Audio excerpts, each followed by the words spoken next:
అన్న నేను non corruption free కామారెడ్డిని కోరుకున్నా.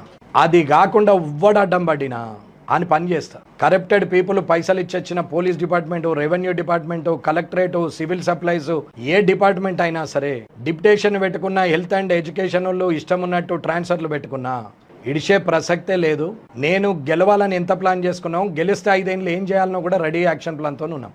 ఇప్పుడు సివిల్ సప్లైస్ జిఎంఓ కూడా వస్తున్నాడు, ఆల్రెడీ 15 లక్షలు ఇచ్చి వస్తున్నాడు. ఇవాళ పోలీస్ డిపార్ట్మెంట్లో 3 అధికారులు పైసలు ఇచ్చి వచ్చారు. డబ్బుల కలెక్షన్ చేస్తే ఈపులు పలగొడతా కొడుక ఓడైనా సరే. డబ్బు వ్యవహారం తీసుకుంటే నేను ఎంతకంటే అంతకు తెగించి మాట్లాడతా. నేను రోడ్డు మీదకి వచ్చేదాకా చూసుకుంటే అధికారులకు మంచిది కాదు, అందులో వంగ కరప్టెడ్ ఉన్న వాళ్ళకి మంచిది కాదు. అన్నా నేను అధికారులు సిన్సియర్గా ఉన్న వాళ్ళకు కాళ్ళు మొక్కే రకం. నేను అధికారులు కరప్టెడ్ అయితే గల్లబట్టి రోడ్డు మీద బట్టలు ఉడదీస్తాను, నేను ఇడిచిపెట్టాను కాదు. ధైర్యం ఉన్నోడు, నిజాయితీ ఉన్నోడే కామారెడ్డిలో పనిచేయాలి. ధైర్యం లేదు, నిజాయితీ లేదు, మాతోని కాదు అనుకున్న వాళ్ళు సపరేట్గా వాలంటరీ ట్రాన్స్ఫర్లు చేసుకొని పోండి.